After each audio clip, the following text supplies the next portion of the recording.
No, Aya.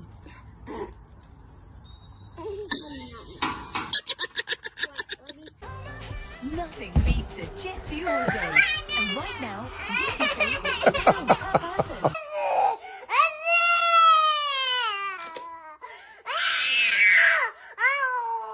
On your plate, please. Here, put it here, okay?